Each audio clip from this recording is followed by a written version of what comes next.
Setelah itu harus sampai ke tahap berbagi. Dia udah bisa mengaplikasikan dan berbagi ke orang lain apa yang dia bisa gitu. Kualitas itu ditentukan bukan di mana kau berada, tapi udah apa yang kau berikan di komunitas itu sebenarnya kualitas seorang pemuda gitu. 3, 2, 1. Halo, selamat datang dalam acara Bincang-Bincang Santai Suara Kita.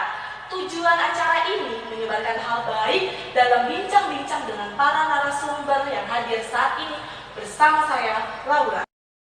Nah, saat ini para narasumbernya sudah di sebelah saya loh. Yang pertama ada Jessica Siregar dari remaja HKI Pondok Gede. Yang kedua ada dari pemuda HKI Pondok Gede, Bang Mepentus Tampu Bolong. Halo. Lalu yang ketiga ada dari Gereja GPI Petra Pemuda, yaitu Bang Aditya Sitangga. Halo. Ngomong-ngomong nih, kedatangan bintang ngomong-ngomong nih narasumber kita kali ini pastinya punya pengalaman yang beda-beda dong yang akan kita bagikan ke seluruh teman-teman kita di rumah. Nah, dari pertama nih aku mau tanya dulu, aktivitas kalian masing-masing di rumah di tengah pandemi itu kayak gimana sih? Coba dari Bang Nopen coba. Ya selama pandemi ya makan, bangun, tidur gitu aja kerjaan. Terus kalau dari Bang Adi sendiri, apa nih kesibukannya pas lagi masa-masa pandemi ini? Ya paling cuma ngedit video, audio, sama ngerjain pajak gitu aja sih. Oh, masih WFH di rumah ya, Bang? Ya. Oh, kalau Jessica sendiri? Sama sih, makan tidur doang sih di rumah. Statusnya sekolah atau gimana ya? Udah lulus. Oh, udah lulus. Kalau Abang sendiri? Udah lulus lama. Oke. Nah, tapi semuanya sehat dan keadaan sehat ya? Sehat. Semuanya keluarga juga Sehat. sehat. Nah, kalau apa sih pandangan abang-abang dan teman kita Jessica di sini di tengah pandemi itu, situasi ini tuh gimana sih tanggapannya abang-abang dan adik kita ini Jessica gitu? Dari Jessica kali ya? Tanggapan ya? Iya, tanggapannya di situasi kita saat ini tuh kayak gimana gitu di tengah pandemi. Tahu dong kita lagi mengalami apa saat ini. Apa ya? Stay at home mungkin. Safety, jaga kebersihan dan lain-lainnya. Jangan keluar-keluar dulu lah kemana-mana. Oh, itu udah pasti tuh teman-teman, jangan keluar-keluar. Kalau dari Bang Adit gimana, Bang? Jadi apa pertanyaannya? Tanggapannya di situasi ini tuh gimana sih? Ya apa namanya? Ya untuk kebaikan kita masing-masing kan. Saran dari pemerintah memang kita nggak boleh kemana-mana. Sebenarnya itu untuk diri kita dan untuk orang lain. Ini saatnya kita jadi pahlawan buat orang lain sih. Berarti Dengan cara tinggal di rumah aja gitu. Berarti dimulai dari diri kita dulu Iya. sendiri ya, Bang ya. Terus kalau dari Bang Apet? Ya nggak jauh beda sih ya, paling ya mulai membiasakan diri di rumah, mengurangi aktivitas di kerumunan gitu aja sih. Oh, berarti kita sepakat dong kalau kita harus stay at home, menjaga diri dari dimulai diri sendiri dulu.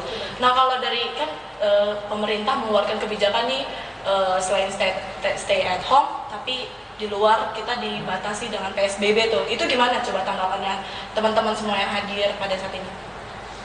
Bang Adit. Iya, kita harus ngikutin ya aturan pemerintah, karena yang saya tahu dan saya baca memang itu untuk kebaikan kita bersama gitu, supaya kalaupun tetap ada virus corona ya kita memang harus bisa meminimalisir dari penyebaran virus corona. Jadi tetap taati aturan pemerintah, ikuti protokol kesehatan yang ada, dan jangan protes-protes atau ngeluh-ngeluh gitu. Ini untuk kesehatan kita bersama. Nah, kalau dari Bang Nopen, kalau misalnya nih, kalau bekerja keluar, tapi ada PSBB kayak gini, terus ditemui di jalan, ada protokol jalanan yang memberitakan Bang Nopen, gimana tuh mengatasi protokol itu? Sedangkan kita harus diwajibkan tetap kerja di kantor nih, tapi ada PSBB, itu bagaimana? Tentunya kan selama PSBB juga kalau kerja biasanya aktivitas kerja itu dikurangin. Kalaupun memang harus di luar ya kita ikut aturan dari pemerintah setempat. Kalaupun harus keluar ya kayak protokol kesehatannya pakai masker atau jaga jarak ya tetap dilakukan gitu. Kalau memang harus keluar ya pernah sih kena razia sekali selama lari. Pas lari sore biasanya kan lari sore ambil trek yang sepi dari kampung-kampung, tapi apes kena razia pas pulang nggak pakai masker. Ya gimana lari pakai masker kan, ngap, jadi disuruh berhenti, disuruh pakai masker, ya akhirnya mau nggak mau dikasih masker sih sama aparatnya itu sih. Jadi ya harus diturutin sih protokol kesehatannya selama PSBB. Oh, walaupun kita keluar, berarti kita harus memakai masker alat kesehatan tersebut. Terus kalau udah Jessica? Sama sih kayak kasusnya Bang Nopeng juga sama.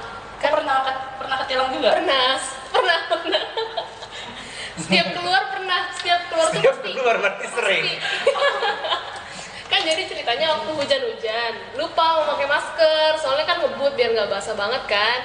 Pas di bundaran itu ada razia kan, terus diberhentiin sendiri, udah gitu nggak pakai helm. Waduh, makin menjadi nih kan ya, deg-degan kan. Terus prit sendiri diberhentiin ya. Terus kenapa nggak ikutin aturan-aturan dari pemerintah? Aduh Pak, hujan Pak, ini banyak banget lah alasannya kan. Terus yaudah pakai masker dulu, ada maskernya nggak? Nggak ada Pak, nggak ada. Terus yaudah akhirnya dikasih masker sama polisi itu. Wah, sikapnya Abang Nopeng sama Jessica yang ini nih, kita nggak boleh patut dicontoh. Jangan ditiru. Tidak boleh dicontoh sama sekali. Kalau kita keluar rumah berarti kita harus pakai masker, itu yang paling utama. Terus dari luar mau ke rumah, dari luar menuju rumah, sampai di rumah harus cuci tangan. Jadi tetap harus jaga kesehatan. Terus kalau misalnya nih tentang sikap masyarakat nih, pasti dengar berita, nonton berita, ada yang seperti Bang Nopeng pernah alami, Jessica alami, dan di banyakan luar daerah juga mengalami, ada masyarakat yang kalau kata kasarnya tuh batuk, keras kepala. Itu gimana tanggapannya Bang Adit atau dari Bang Nopeng boleh? Ya namanya masyarakat, karakter, apalagi kan negara kita kan beragam ya, jadi karakternya juga beragam. Karakter masyarakatnya memang sih banyak yang batuk, tapi ya apapun yang kebijakan yang pemerintah sudah buat, ya tentunya untuk kebaikan bersama ya buat teman-teman atau siapapun itu ya. Kalau memang harus keluar nggak bisa di rumah, ya tetap ikutin protokolnya aja lah. Kalau mengenai batu keras kepala, ya namanya juga manusia, mungkin pandangannya beda-beda gitu. Tegang banget kayaknya ya Bang. Coba relax semuanya, relax. Santai. Santai. Oh, ada minum nggak ya? Tim kreatif minum coba disediain sama narasumbernya, mungkin biar lebih relax gitu. Teh dong, teh. Coba kalau dari Jessica sendiri tuh sikap masyarakat. Jessica aja akuin batu nggak nih? Keras kepala nggak? Iya. Soalnya gimana ya? Saya sendiri kan orangnya kan nggak bertahan di rumah kan. Pokoknya satu hari harus keluar gitu. Pasti itu. Pasti. Di tengah pandemi kayak gini. Ya iya. Entah itu mau nyari makan keluar, nyari minuman ataupun buat jajanan di rumah kan, pasti bakal keluar. Ya, tapi gimana ya? Kalau kitanya di rumah terus, emang kan rada stres kan? Otak ini juga nggak berfungsi banget kan? Betul banget. Bete banget kan? Nah, ya udah. Tapi keluarnya kadang dibilang mak nyokap, ya udah pakai masker. Akhirnya pakai masker. Tapi memang wajib loh kalau keluar itu kita pakai masker, karena itu merupakan pelindungan diri kita sendiri gitu, supaya kita memutus rantai penyebaran virus corona tersebut. Nah, coba kalau dari Bang Adit, pandangannya gimana tentang sikap masyarakat kali ini di tengah pandemi kita saat ini? Ya, sikap masyarakat kalau di kita ya di Indonesia sebenarnya kalau dilihat dibilang cukup batu sih nggak keras kepala juga sih sebenarnya kan, karena khususnya di lingkungan kita ya, Pondok Gede, Pondok Melati, kita lihat sebenarnya udah mayoritas masyarakat udah memakai masker gitu. Dan kayaknya sih mereka masyarakat mungkin gini, bukan takut sama coronanya, tapi takut mereka nggak makan gitu. Kalau untuk kepentingan perut, mungkin saya masih berpikir, kalau Abang masih bisa berpikir kalau itu hal yang wajar gitu. Tapi kalau untuk keluar hanya untuk main, ketemu teman dan sebagainya, mungkin golongan-golongan itu yang mungkin bisa dibilang keras kepala lah. Oh, golongan-golongan yang seperti itu yang tujuannya buat nongkrong-nongkrong, ketemu sama kumpulan-kumpulan, itu dikurangi lah kalau bisa ya, untuk memutus rantai penyebaran virus tersebut. Dikurangin Bang. Kurangin Aku nggak jarang keluar kok, jarang. Sering keluar. Tapi nih di tengah pandemi ini kan kita dengar peraturan kan gereja tuh ditutup, kita gereja online, terus juga ibadah-ibadah seluruh umat juga dirumahkan gitu. Nah, itu tanggapannya bagaimana? Dari siapa ya? Coba dari Jessica deh. Kerjaan lain. Iya. Tapi bentar dulu Jess, sebelum kita lanjut ke pembicaraan lebih hangat dan lebih dalam lagi, kita saksikan dulu ada penampilan kita dari adik kita remaja yang suaranya begitu luar biasa, Ferry Panggabean.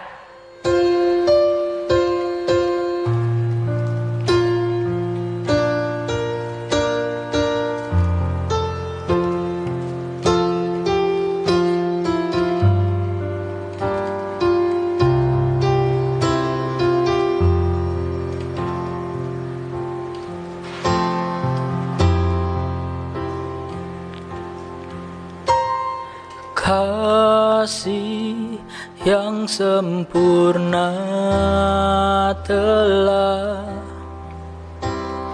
ku terima darimu, bukan karena kebaikanku, hanya kasih karuniamu. Kau pulihkan aku, layakkanku untuk dapat memanggilmu Bapa. Kau beri yang ku pinta saat ku mencari, ku mendapatkan. Ku ketuk pintumu dan kau bukakan, sebab kau Bapa-Ku, Bapa yang kekal.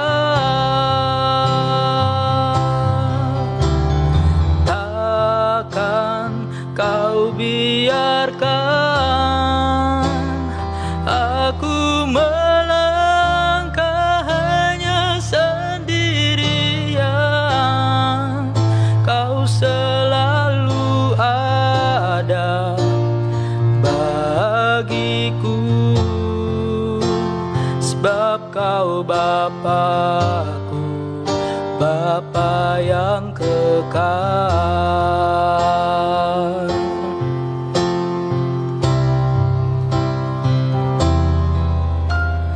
Kasih yang sempurna telah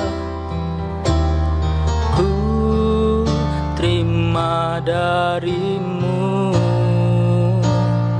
bukan karena kebaikanmu, hanya oleh kasih karuniamu. Kau pulihkan aku, layakkanku untuk dapat memanggilmu Bapa. Kau beri yang ku pinta saat ku mencari, ku mendapatkan. Ku ketuk pintumu dan kau bukakan, sebab kau Bapa-Ku, Bapa yang kekal. Takkan kau biarkan aku melangkah hanya sendirian. Kau selalu ada bagiku, sebab kau Bapa-Ku, Bapa yang kekal.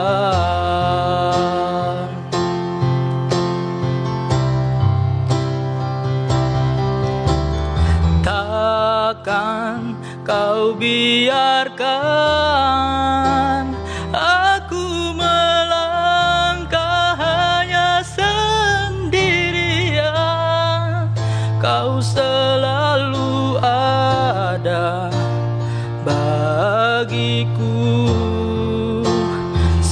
Kau Bapakku, Bapa yang kekal, Kau selalu ada bagiku,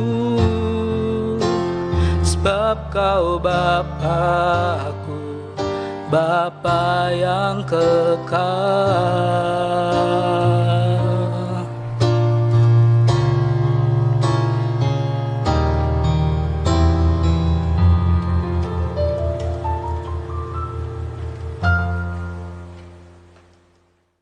Yeay, tepuk tangan buat kalian. Luar biasa.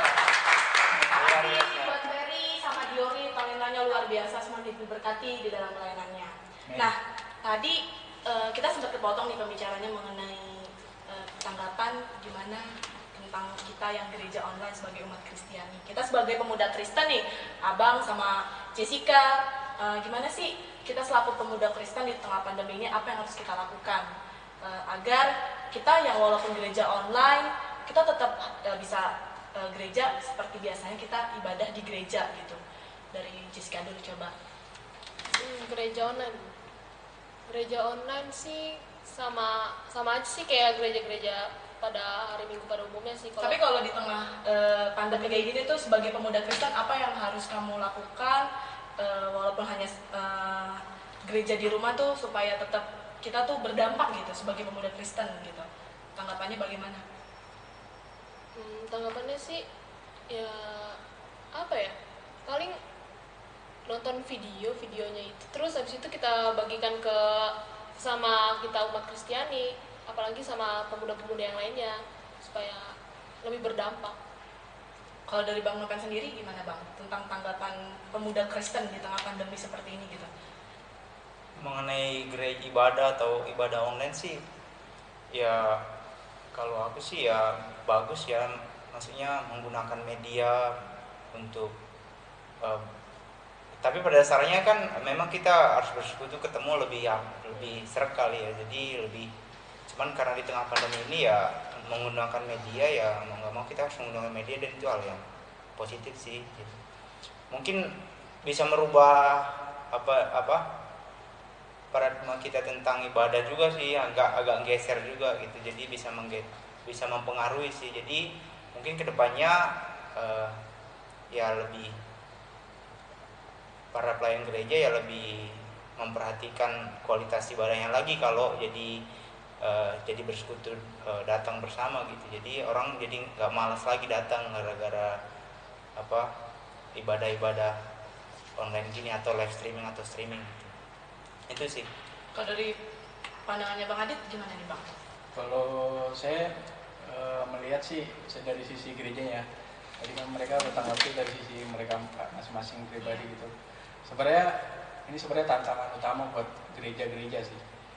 Sekarang skup pelayanan kita tuh bukan hanya orang yang berjemaat di gereja kita, tapi kita melayani seluruh netizen gitu. Saya pernah mengadakan online ibadah, dan yang nonton ada orang Irian, ada orang dari luar kota dan sebagainya gitu. Justru itu sebenarnya menambah ekspektasi tentang gereja itu seperti apa gitu. Luas Kenapa? gitu. Ya lebih luas.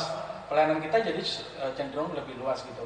Kenapa? Karena banyak gereja yang nggak bisa menjawab tantangan gereja online gitu. Nah, justru kita pasti akan cenderung melihat mereka yang menghadirkan gereja dengan fasilitas yang cukup, dengan audio yang bagus dan sebagainya gitu. Nah, justru itu tantangan buat gereja-gereja kita gitu. Dan saya juga di gereja saya juga sama seperti itu, bahkan sampai kami harus mengedit audio dengan bagus, terdengar lebih bagus dan sebagainya gitu. Itu untuk menjawab tantangan supaya kita nggak kalah sama gereja yang punya fasilitas besar gitu. Jadi kalau menurut saya jangan untuk teman-teman anak muda ya, dimanapun kita berada gitu yang nonton juga, kita jangan takut sama gereja online juga. Banyak gereja-gereja kan udah nggak bisa menyelenggarakan ibadah terus takut nanti jemaatnya enakan ke sana gitu. Tapi sebenarnya ini tantangan gitu. Dan saya senang anak muda HKI bikin acara seperti ini gitu. Ini satu hal yang kreatif untuk menjawab tantangan kita semua gitu. Apa anak muda di gereja HKI ini bisa menjawab tantangan zaman gitu. Saya rasa kalau pandemi ini berpuluh-puluh tahun pun terjadi gitu, saya rasa pemuda HKI bisa menjawab tantangan seperti ini. dan ini merupakan acara yang sangat bagus gitu. Justru ini menjawab tantangan, dan saya rasa nanti yang nonton nggak hanya dari jemaat ini aja, bisa dari jemaat lain, gereja luar dan sebagainya, dan saya juga pasti akan menonton gitu. Seperti itu sih tanggapannya. Tapi ini ngomong sendirinya kalau gereja online ngerasa khusyuk nggak? Maksudnya ada ngerasain perbedaan nggak sih gitu? Kita sebagai jemaat dulu nih, kita gereja online, maksudnya kan bisa lewat handphone, laptop, di rumah. Apakah kita juga harus bersikap yang sama di gereja, kayak kita bergereja, atau abang-abang sudah juga malah sebaliknya gitu? Sebaliknya tuh kayak ya udahlah, orang di rumah doang kok, ya udah pakainya gini-gini aja. Itu gimana Bang tanggapannya kalau mengenai hal itu? Dari Bang Adit. Kok siapa nih? Oh, boleh dari Bang Nopen, dari Bang Nopen, boleh dari. Saya ngeliat aku tadi. Oh ya kan kalau apa sih namanya? Kita sebagai presenter kan ngeliat ke semuanya Bang. Gak abang, dia dari abang. Kalau aku sih maksudnya mengenai kusyuk atau enggaknya sih relatif, tapi aku pribadi enggak kusyuk sih, karena terlebih ya aku lahir dibesarkan di keluarga yang masih konvensional ya, maksudnya yang ya kalau ibadah ya bersekutu bareng gitu, ikutin fotumnya, ikutin acaranya, jadi benar-benar datang gitu ke mesbah gereja gitu. Tapi bisa dikikis sih, bisa diterima, tapi ya kalau mengenai kusyuknya sih kurang kusyuk gitu. Tapi ya banyak juga sih sebelum pandemi ini juga kalau pribadi juga dengar sermon online, bukan video tapi berbentuk audio gitu. Tapi ya kembali lagi ke orangnya, mengenai kusyuk atau tidaknya sih ya kembali ke pribadi masing-masing. Banyak juga orang yang gereja, datang ke bangunan gereja ikut ibadah ya megang HP, pikirannya di luar gitu. Ya kembali ke pribadinya sih. Tapi kalau aku pribadi kurang kusyuk, tapi bukan berarti nggak fokus gitu. Tapi gerejanya abang semua kan kita udah online semuanya kan ya di rumah ya. Nah, abang sendiri ngambil pelayanan nggak di tengah-tengah pelayanan di gereja di situasi pandemi ini? Kayak pelayanan apa yang sudah abang ambil, atau Jessica di dalam pelayanan gereja masing-masing tuh apa yang sudah kita ambil bagian gitu dari Bang Adit? Kalau saya ngambil pelayanan gereja musik sekaligus multimedia ya, termasuk itu udah abang lakukan ya? Iya, termasuk editing audio. Itu semenjak bulan Maret, sejak gereja kami udah mulai gereja online, dilakukan gereja online. Dari Bang Nopen sendiri, pelayanan apa yang udah diambil? Ya pertama gereja mencanangkan untuk membuat ibadah online sih ya ikut. Pertama pernah ngambil record videonya dan editing ya, setelah itu mungkin jadwalnya berubah lagi ya, pernah ngambil itu sih untuk menyelenggarakan video itu, membuat videonya online gitu. Kalau program dari gerejanya sendiri tuh apa aja sih yang udah dibuat di tengah situasi kayak gini Bang? Apakah cuman hanya kita, kan tadi abang bilang ini adalah acara program talkshow yang bagus nih, diadain kayak gini. Nah, kalau dari gereja abang sendiri nih kan dari GPI Petra nih Bang, abang sudah dari gerejanya melakukan program apa agar tetap kita bisa merasakan situasi gereja di rumah masing-masing gitu Bang? Biasanya kami sih kalau misalnya sebulan sekali atau 2 minggu sekali itu kami ada semacam sharing online ya. Oh, sharing online itu? Online, WhatsApp atau gimana. Biasanya kami tuh rutin melakukan itu. Tapi setiap kami ingin melakukan satu program, kami ingin bertanya gitu. Kalau kita secara online, standar kita yang kita lakukan turun nggak gitu. Kalau misalnya udah ada keluar dari informasi teman-teman turun, nah kita harus gimana caranya supaya standar tetap sama gitu. Gereja konvensional maupun online harus tetap sama. Makanya biasanya tuh kami berinovasi gitu. Inovasi baik dari peralatan atau dari segi software yang mau dipakai, terus media sosial dan sebagainya. Nah, biasanya kami melakukan hal kayak gitu. Nah, menyambung yang Bang Nopen tadi, itu sebenarnya sebuah pertanyaan gitu untuk kita masing-masing gitu ya. Kalau misalnya kami anak-anak, khusus anak muda ya, bertanya, kami mau bikin ibadah online. Pertanyaannya bisa khusus ke anak-anak gitu kan. Nah, itu pertanyaan yang pasti akan kami tanya. Ada 2 pertanyaan yang kami tanya pasti. Mengurangi standar gak? Nuruni standar gak?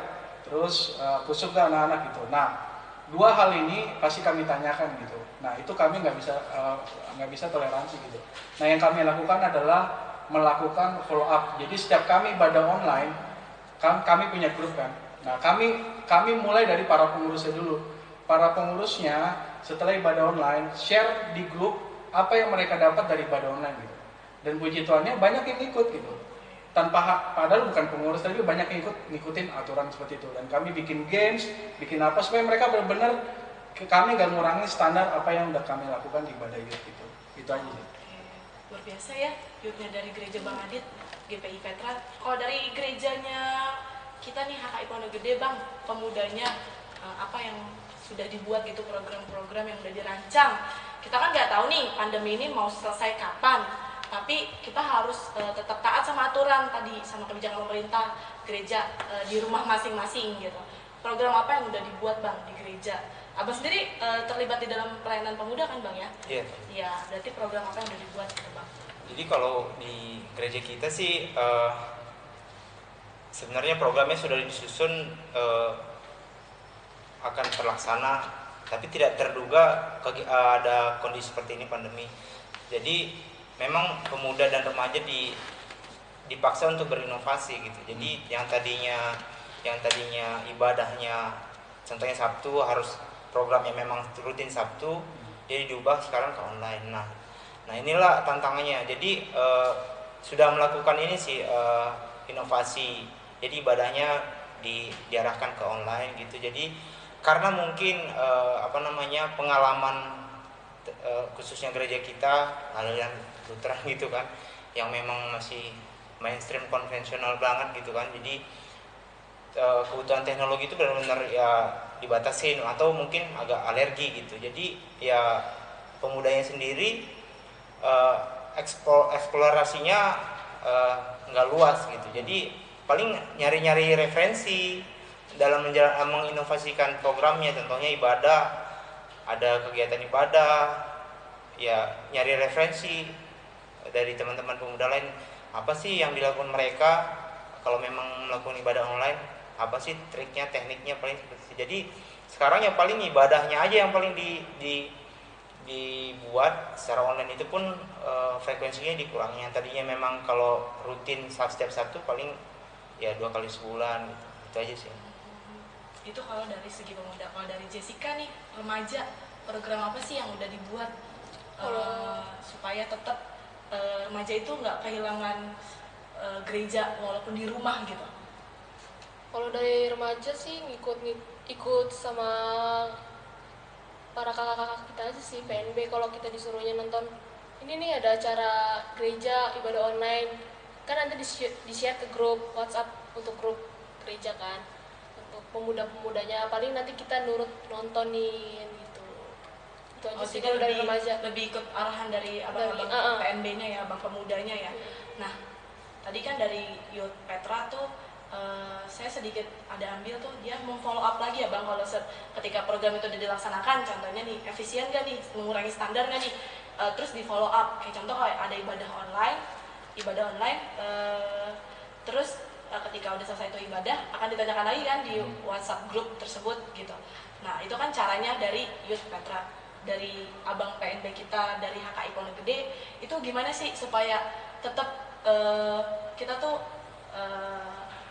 bisa melakukan nggak ngurangin efisien dari program kita sendiri gitu.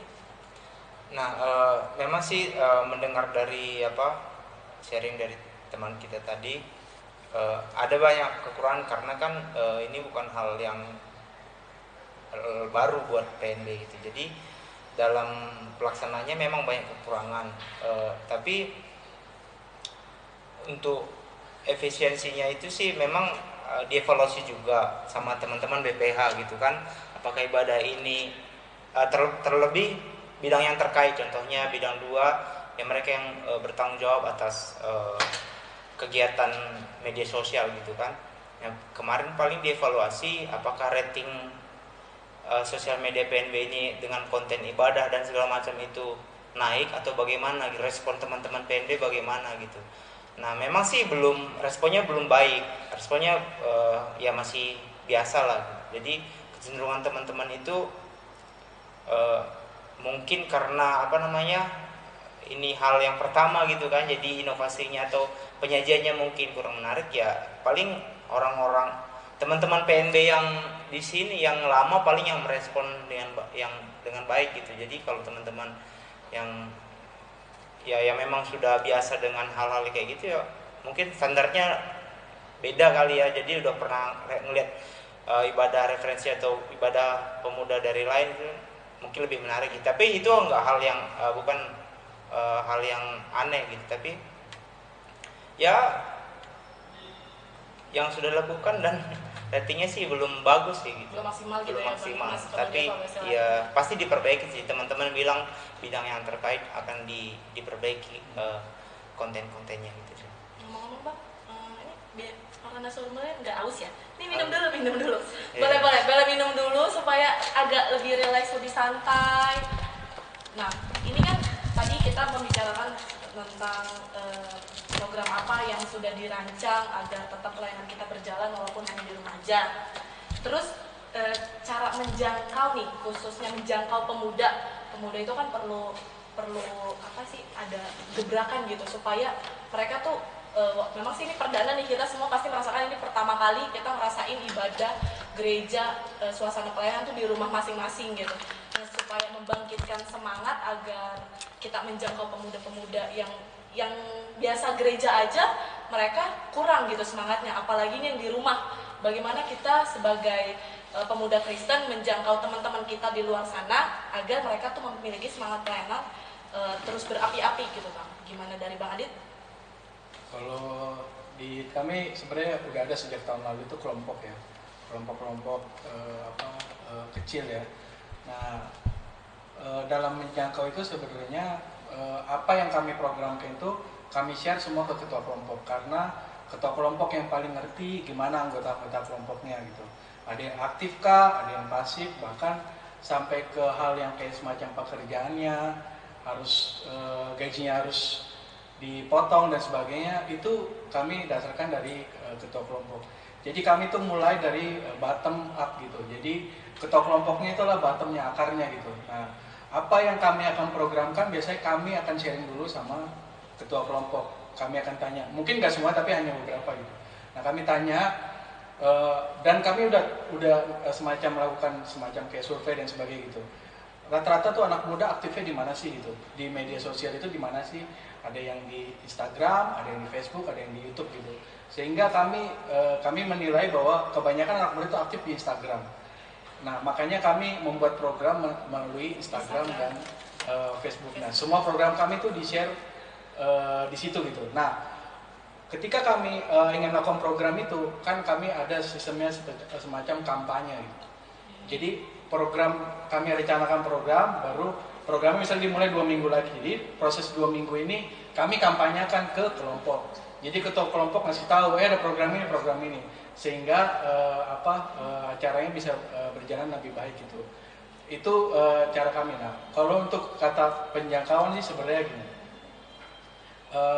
menjangkau dalam artian orang yang tidak gereja bisa gereja lagi, itu kan sebenarnya masalah personal ya. Kita nggak bisa tuntut orang untuk habisin kotanya untuk ngeliat gitu. Tapi sebenarnya itu terlahir dari diri kita yang membuat acara ini. Misalnya membuat acara ini tentu banyak yang berkorban ya.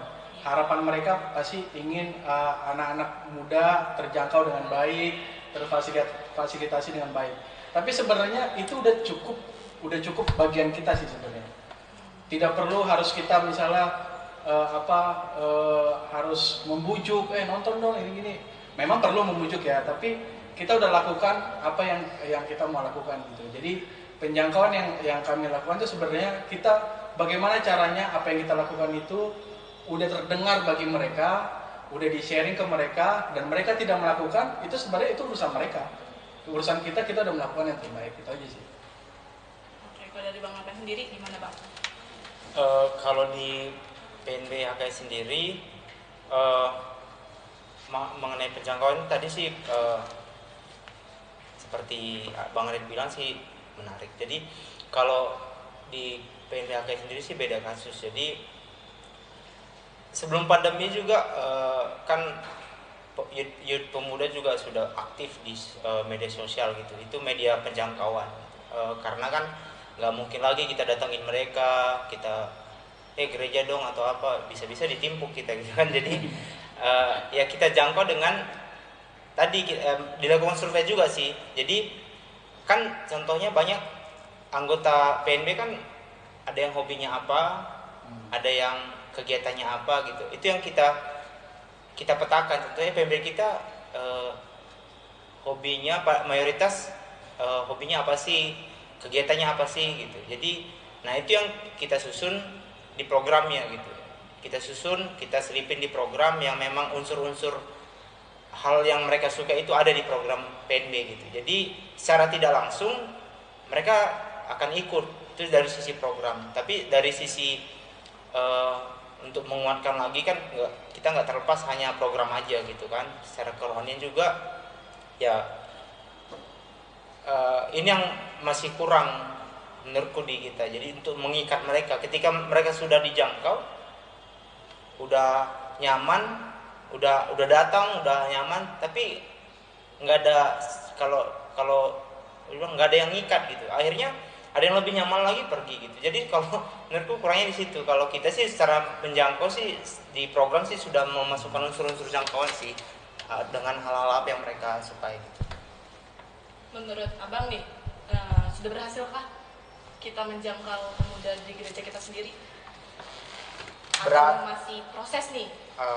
Jadi dan kebetulan kan di gereja ini pengurusnya masih periode pertama nih. Kalau periode lalu sih sudah ada progres, tapi belum dievaluasi sih. Jadi targetnya nyampe atau enggak belum ketahuan, apa itu baik atau kurang gitu, belum ketahuan. Tapi pernah dilakukan dan berhasil dalam kategori, maksudnya ya ada yang memang terjangkau gitu. Bukan dari, maksudnya terjangkau gini, bukan dari pemuda, bukan dari jemaat sini, itu masuk di komunitas kita gitu, ikut ambil bagian, ikut kegiatan gitu. Jadi kan itu mungkin salah satu indikatornya mungkin. Wah, luar biasa ya, punya tantangannya sendiri-sendiri di gereja masing-masing. Yeah. Nah, berarti kan abang sendiri kan terlibat berarti dalam pelayanan pemuda, Bang Ade juga. Nah, tanggung jawab kita sebagai pengurus di dalam pelayanan itu kan pasti punya tanggung jawab masing-masing. Nah, supaya kita menanamkan rasa tanggung jawab itu ke teman-teman kita, supaya kita punya rasa tanggung jawab dan memilih itu gimana sih, Bang? Supaya dimulai kan kalau mau mengatur seseorang, dimulai dulu dari diri sendiri ya, Bang ya. Terus diri sendiri itu kan membentuk suatu kelompok, itu pengurus. Nah, untuk kita menarik anggota, gimana supaya kita memiliki rasa tanggung jawab di pengurus itu, Bang? Gimana nih, Bang Ade? Kalau di gereja saya sebenarnya bukan pengurus ya, tapi semacam orang yang membina lah, semacam pembina gitu, dan orang yang biasanya mengarahkan dan sebagainya gitu. Tapi biasanya itu lahir dari jiwa kepemimpinan kita tuh. Kepemimpinan kita tuh sebenarnya bagaimana cara mempengaruhi orang itu. Jadi saya selalu berkata sama teman-teman itu menggunakan kata bersama. Jadi setiap saya punya ide begini, bisa nggak kita lakukan bersama? Saya punya begini, bisa nggak lakukan bersama gitu. Ada orang lain misalnya dari teman-teman kita lain pengurus gitu. Bang, kenapa nggak begini? Kenapa nggak gini gitu ya? Dan saya tahu orang ini nggak bakal bisa ngelakuin itu. Tapi saya berusaha untuk melakukan, ayo kita lakukan bersama. Jadi kata bersama itu sebenarnya kata kunci untuk gimana melibatkan mereka semua. Apakah itu berhasil? Belum tentu berhasil. Seperti saya bilang tadi, belum tentu kita bisa gimana orang ini bisa ikut sama kita gitu. Nah, tapi dalam perjalanan hidup pelayanan saya pribadi gitu, sebenarnya banyak hal yang bisa terjadi dalam hidup saya. Saya tahu banyak hal karena dalam pelayanan. Gitu. Intinya adalah pertama gitu kita punya rasa ingin gitu. Tapi rasa ingin itu belum cukup untuk para pelayan. Kalau rasa ingin itu biasanya orang yang ingin eksis gitu. Saya ingin belajar bass gitu, atau saya ingin belajar drum. Itu hanya ingin gitu. Tapi setelah ingin, action dia adalah belajar. Nah, kalau udah sampai tahap belajar belum tentu jadi pelayan gitu. Karena bisa jadi dia belajar mentok selesai gitu. Nah, tapi menjadi pelayan itu harus sampai ke tahap berbagi. Dia udah bisa mengaplikasikan dan berbagi ke orang lain apa yang dia bisa gitu. Kalau kita belum bisa membagikan sesuatu buat orang lain itu, kenapa? Maksudnya kita, kalau saya rasa belum bisa disebut sebagai pelayan. Jadi intinya mulai dari pribadi kita, gimana kalau kita merasa kita adalah pengurus, yang kita lakukan ke teman kita adalah ayo kita lakukan bersama gitu. Kata bersama itu penting. Dan jangan lupa tiga kata yang memang sangat berpengaruh: tolong, terima kasih, dan maaf. Itu hal yang penting dalam pengurus gitu. Jadi kalau misalnya saya lagi sharing sama teman-teman, kalau saya lihat ada orang yang ngotot gitu satu hal dan sampai nunjuk atau gimana, tapi kata-katanya ada kata tolong, maaf, atau terima kasih, saya nggak masalah gitu. Mau dia semarah apa gitu. Tapi kalau tidak ada kata itu, saya akan marahin balik dia, atau saya stopin dia gitu. Stop, atau nanti saya ajak berbicara secara pribadi gitu. Nah biasanya itu yang saya lakuin bersama pengurus, walaupun saya bukan pengurus. Ya. Berarti apa, pembina ya, termasuk pembina? Ya, kategori pembina. Ya. Senior lah ya. Senior, udah atas. Ya, udah tua. Oh, udah tua. Patut dicontoh. Boleh tua, tapi kalau aku nggak patut dicontoh. Dan gitulah bang. Coba kalau dari Jessica pasti punya dong pengalaman pelayanannya gitu di gereja. Gimana sih rasa kita membangun rasa tanggung jawab antar sesama pengurus gitu? Pernah jadi pengurus kan sebelumnya, baik nggak hanya di gereja sih, pasti di Rokris di sekolah. Nah, pernah melayani sebagai panitia acara ini. Nah, caranya membangun rasa tanggung jawab itu bagaimana sih? Ya itu sama kayak dibilang Bang Arit sih. Jadi kita di setiap kayak kita kan punya grup masing-masing kan, grup buat ngebentuk apa sih suatu pelayanan kan. Nah biasanya kan dulu waktu sekolah kan aku punya grup pelayanan kan. Nah di Rokris tuh kita punya khusus anggota Rokris itu, jadi setiap kita mau ngelakuin hal-hal kayak mau ngadain Paskah atau Natal, kita rundingin dulu. Terus sama ada yang ngotot kayak gitu, tapi dia nggak bilang kata maaf atau tolong ataupun minta terima kasih bang. Terima kasih, kalau ucapan terima kasih ya sama kayak gitu. Ada guru pembinanya juga.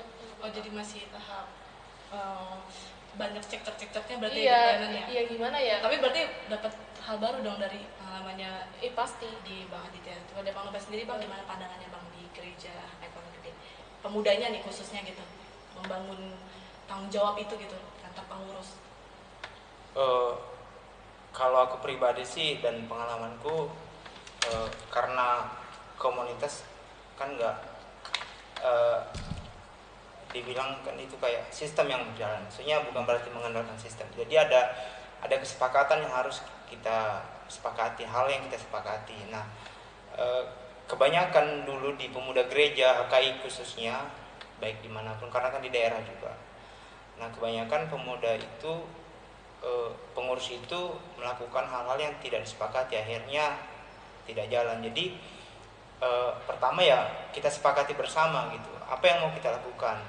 Nah mengenai nanti cara bersama atau tidaknya kan nanti ada progresnya. Memang sih nggak semuanya langsung paham. Kalau kesepakatan kita ya kita yang bertanggung jawab, kita yang saling support gitu. Tapi ya, pada umumnya ketika hal-hal itu disepakati, ya kita bisa contohnya sebagai aku ketua, semua aku bikin program, bukan programku, bukan visi. Memang aku punya ketua harus punya pimpinan kan harus punya visi gitu kan. Tapi diterjemahkan dengan kesepakatan kami. Kenapa aku bilang kesepakatan? Supaya ketika itu tidak terlaksana, kita ada kayak gimana ya, kita bisa bukan nuntut, tapi ada hak dan kewajiban kita lah sebagai pengurus gitu. Kewajibanmu ini sebagai pengurus, hakmu ini sebagai pengurus. Jadi ketika kesepakatan kita tidak terlaksana, bisa kita evaluasi, ini kesepakatan kita terlaksana, kenapa, apa kendalanya gitu. Jadi paling ke unsur gitu ya, di organisasi ya unsur semua program itu ya disepakatin bersama apa baiknya. Karena kalau kita hanya ambil sepihak sebagai ketua, bisa aja kan ketua bilang saya mau ini gitu, tapi yang lain nanti itu kan maunya dia gitu. Nah jadi ya nggak ada kesehatian untuk menjalankan itu gitu.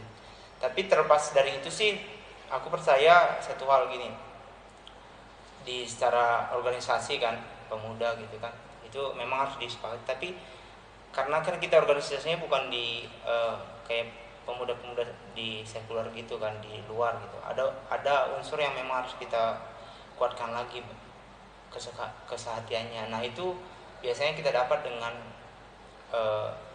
sharing bersama pelayan, doa gitu. Memang sih di gereja HKI khususnya kan hal-hal kayak gitu masih kayak apa, tabu gitu kan. Jadi di antara pengurus itu khususnya harusnya ada keterbukaan, paling enggak sekali sebulan ada kegiatan yang memang secara tidak langsung itu akan mengikat mereka, menyatukan hati mereka gitu.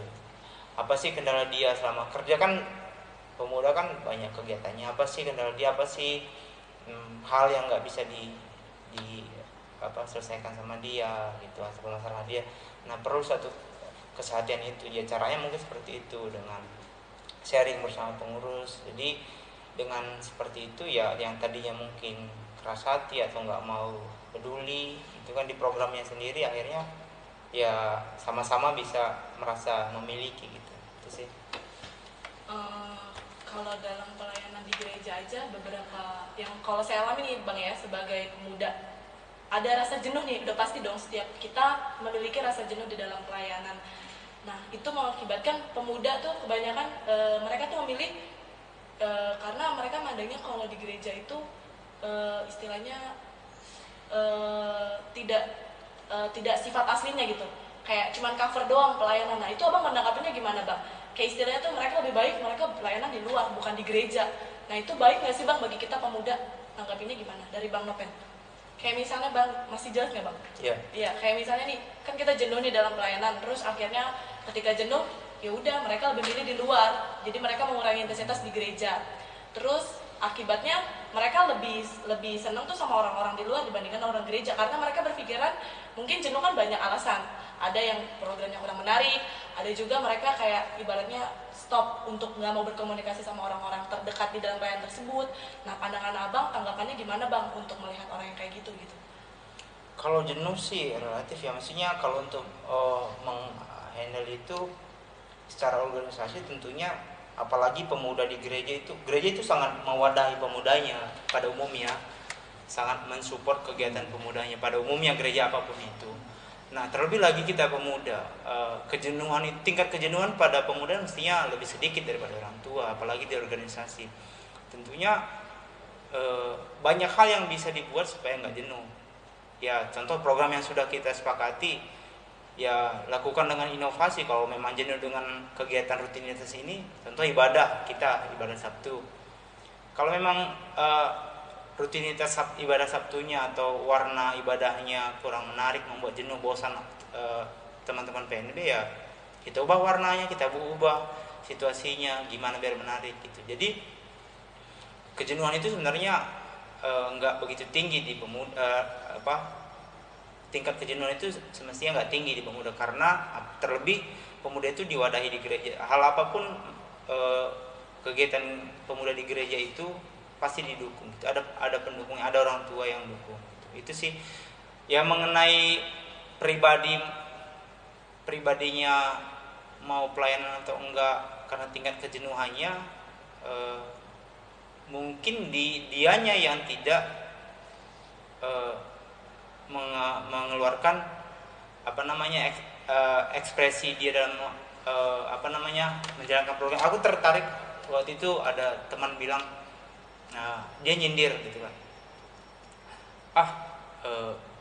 tentang kualitas pemuda gitu kan. Dia nyindir pemuda gereja yang ini nih nggak ada, dia bergereja di situ. Contoh bikinlah ada teman-teman PNB kita bilang, PNB Pondok Gede nggak berkualitas programnya gitu.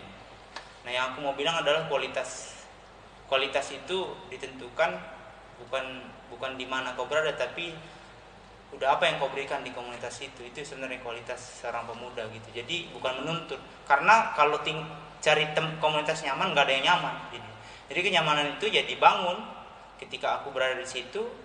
Gimana aku merasa nyaman, ya aku ikut membaur. Kalau memang nggak nyaman, ya ini aku buat gimana supaya nyaman gitu. Kalau hanya kutu loncat ya nggak bisa bertumbuh, karena kita kan pemuda secara tidak langsung dituntut bertumbuh kan, berakar.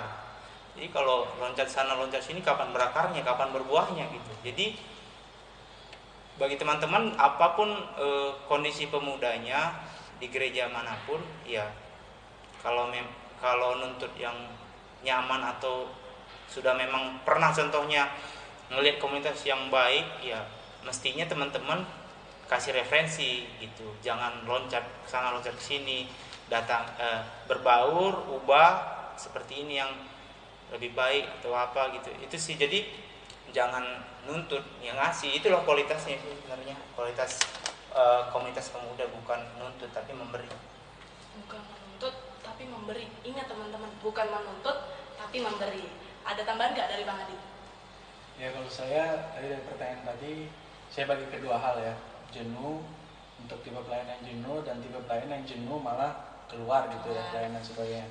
Nah kalau untuk jenuh saya biasanya saya namain tuh anchor saya. Jadi kalau saya pasti jenuh dalam pelayanan, tapi saya harus nemuin anchor saya tuh untuk kembali nggak jenuh itu apa gitu. Biasanya saya ada menyanyikan satu lagu favorit gitu kan untuk jenuh, untuk ketika saya jenuh, dan saya kan semangat lagi. Itu pertama. Yang kedua adalah anchor saya tuh kadang gini, mencari referensi, tapi hati kita tetap di gereja lokal kita. Tadi kata Bang Novel, kita cari referensi. Sulit gak dilakuin oleh anak muda gereja kita? Kayaknya sulit nih. Semakin sulit kita dilakuin, justru semakin tidak jenuh kita untuk ngelakuinnya gitu. Jadi kesulitan itu kita akan membahas, bahkan sampai mempertajam visinya dan sebagainya gitu. Nah itu untuk yang jenuh. Kalau untuk orang yang jenuh dan pelayan di luar gitu, saya beberapa kali ketemu beberapa para pelayan gitu yang seneng banget gitu pelayanan di luar gitu ya. Saya pribadi saya bukannya menolak untuk kita melayani di luar gereja lokal kita gitu. Tapi saya pribadi, saya untuk pelayanan di gereja luar itu ada teman sampai hubungin saya tuh 3 bulan atau 4 bulan sebelumnya gitu. Karena supaya saya dikasih tahu ke dia untuk dia bisa merubah jadwal gitu. Kalau saya nggak bisa tanggal segitu. Karena saya lebih mengutamakan gereja lokal gitu. Bukan maksudnya kalau ada orang yang di luar pelayanan untuk orientasi uang dan sebagainya, itu pribadi mereka masing-masing lah gitu. Saya nggak melarang untuk kita bekerja di hari biasa dan sebagainya gitu. Tapi hati kita itu harus berada di gereja lokal kita. Tadi kata Bang Novel, kita harus berakal di gereja lokal kita gitu. Jelek buruknya gereja kita yang tahu sendiri gitu. Kita yang ngalamin sendiri. Kita tetap bersama komunitas kita, teman-teman kita di lingkungan hutan kita bertumbuh di hutan kita sendiri gitu. Jangan di hutan orang yang udah banyak gedungnya, udah banyak itu, ya kita justru nggak dapat air gitu. Jadi di hutan kita yang masih banyak, masih berpikiran masih jernih dan sebagainya gitu. Jadi buat teman-teman pikir 2 kali deh kalau untuk melayani di luar gitu. Saya tidak bukannya anti sama orang yang punya bakat bagus lalu bisa pelayanan di luar dan sebagainya, karena bosan lagi nih. Justru begini ya teman-teman. Justru kadang kebanyakan orang, justru kita menempati gereja yang kelihatannya sempurna, justru gereja itu jadi tidak sempurna karena kita gitu. Jadi lebih baik ketidaksempurnaan kita di dalam gereja lokal hanya orang itu yang tahu, kesempurnaan kita ya hanya kita aja yang tahu. Jadi hal-hal kayak gitu kalau menurut saya melayani itu seperti kata Bang Noven tadi saya bilang juga berbagi gitu. Kalau tahap pelayan itu sebenarnya udah sampai tahap berbagi. Apa yang dia bagikan di gereja lokalnya, itulah pelayan gitu. Tadi sih. Luar biasa banget ya. Pelayan sesungguhnya adalah ketika dia mau berbagi apa yang udah dimiliki dirinya untuk orang lain. Dari Jessica ada tambahan nggak, Jess? Udah cukup sih. Cukup sama kayak abang-abang ya. Karena kan dia kan remaja ya, berarti kan butuh arahan juga dari abang-abang pemuda, kakak-kakak pemuda. Ini ada satu pertanyaan lagi nih. Apa dampak kita kalau kita nggak bersatu sebagai pemuda? Dari siapa yang mau dimulai? Dari Jessica. Sebagai pemuda dulu, posisiin Jessica sebagai pemuda. Dampaknya kalau nggak bersatu gimana sih? Kalau nggak bersatu ya hancur. Kalau nggak bersatu ya hancur ya kemana-mana gitu. Jadi nggak menjadi kesatuan. Jadi kayak kita mentingin diri kita masing-masing aja gitu, nggak mentingin kebersamaan kita. Berarti egois.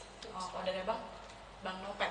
Dampak pemuda kalau nggak bersatu ya nggak ada kekuatan. Aku ada tahu namanya istilah pepatah Batak, tapi aku nggak tahu bilangnya persis. Kalau bahasa Indonesia terjemahan bebasnya, kalau meminta nasihat dari orang tua, kalau meminta tenaga dari pemuda. Jadi bagaimana suatu komunitas itu bertenaga kalau pemudanya nggak bersatu gitu. Jadi ya kalau pemudanya nggak bersatu ya pasti loyo, itu aja sih. Nggak ada kekuatan. Iya. Dari Bang Adit? Kalau dari saya sih ini dalam konteks gereja ya, Iya. kita omongin ya pemuda dalam konteks gereja, karena ini akan acara gereja juga kan. Jadi kalau menurut saya itu pemuda itu tiang gereja ya. Jadi semacam seperti tiang lah, kalau batu batanya mencak kemana-mana ya nggak bisa kuat gereja itu gitu. Tapi sebenarnya kaum pemuda itu yang menentukan arah gereja itu akan kemana nantinya gitu. Pemuda itulah yang menentukan gitu. Jadi saya rasa semua gereja pasti memfasilitasi anak mudanya. Tadi benar kata Pak Nopen, hanya sebenarnya anak mudanya itu mau gak berbuat lebih banyak gitu.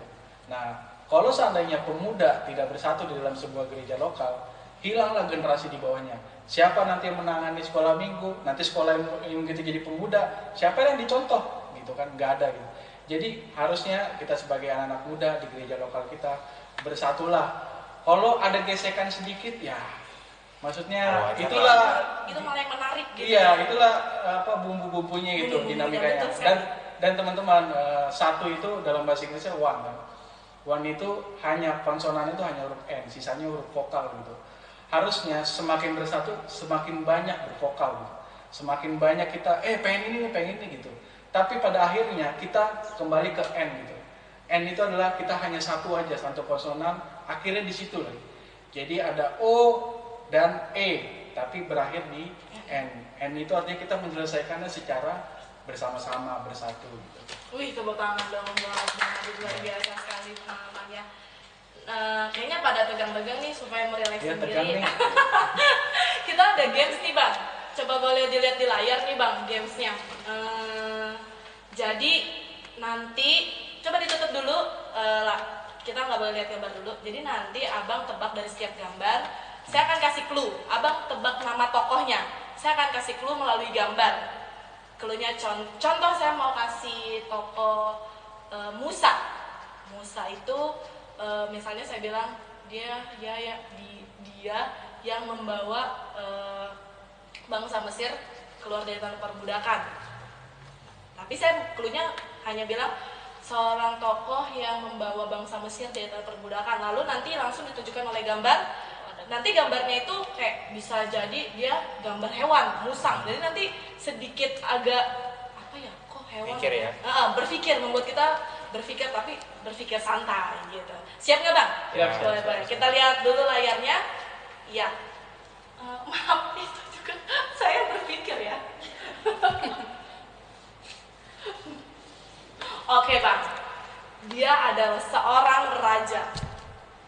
Raja yang bijaksana, yang mempunyai cerita. Ada seorang ibu. Gimana sih? Seorang ibu. Oke, sudah. Ada 2 orang ibu.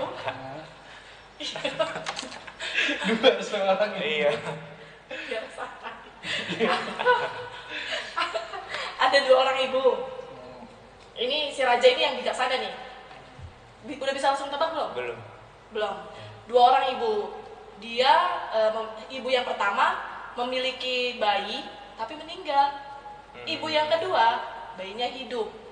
Lalu ibu yang pertama mengaku-ngaku kalau bayi yang hidup ini adalah bayi dirinya.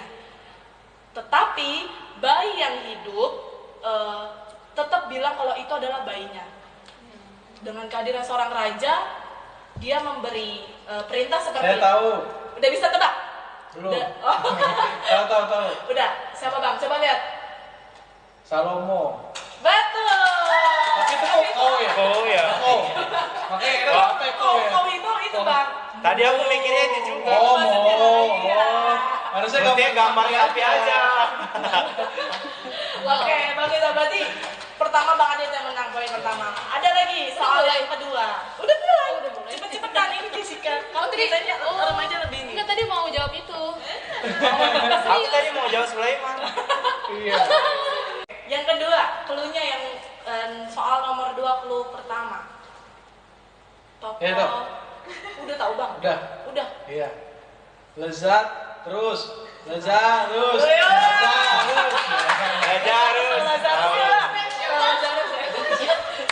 Masih ada kesempatan. Tapi Amazing. Hah? Oke, lanjut lagi. Soal yang ketiga. Boleh lihat di layar?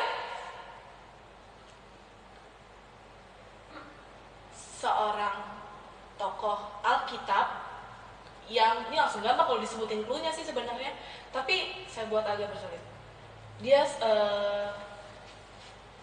anak pertama yang membunuh adiknya di cerita Alkitab. Siapakah dia? Kain. Iya, betul. Kok ada outnya sih? Dipilih kakak, terus itunya diambil yang outnya nggak usah dipakai. Kan kakao tin, kain. Oke, berarti yang menang itu adalah Bang Adi dengan poin 2. Kamu siap. Bang Robert poinnya 0. Biasa pemenang mengalah. Oh iya, Oke. Gamesnya seru ya Bang? Iya. Mantap banget. Bikin Yang jelas, pusing. Pokoknya hadiahnya pasti dikasih di akhir acara oleh tim Iya. kreatif Bang. Wah. Terima kasih ya Bang Adit, Iya. Bang Nopen, Iya, Jessica sama-sama. buat kehadiran di acara bincang-bincang kita pada hari ini. Sebagai anak muda, kita harus berdiri di atas kaki sendiri untuk mengakhiri pandemi. Seperti umpama orang Batak, meminta nasihat kepada orang tua, meminta tenaga kepada anak muda. Marilah kita saling menjaga dan melayani bersama, menjawab tantangan dunia dan gereja. Kami, anak muda HKI Pondok Gede di sini, dengan kasih bergabunglah bersama kami. Bergandengan tangan melayani bersama, jangan lari, bersama meraih mimpi. Saya Laura dan tim yang bertugas undur diri.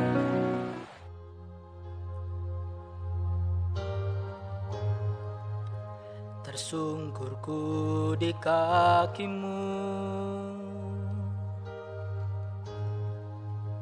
rasakan hadiratmu. Takkan ku melepaskanmu, kau cahaya bagiku, mengiringmu seumur hidupku, masuk dalam rencanamu Bapa.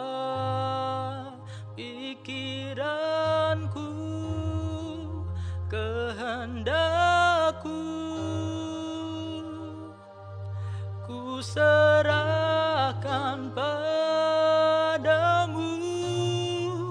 Harapanku hanya di dalam-Mu.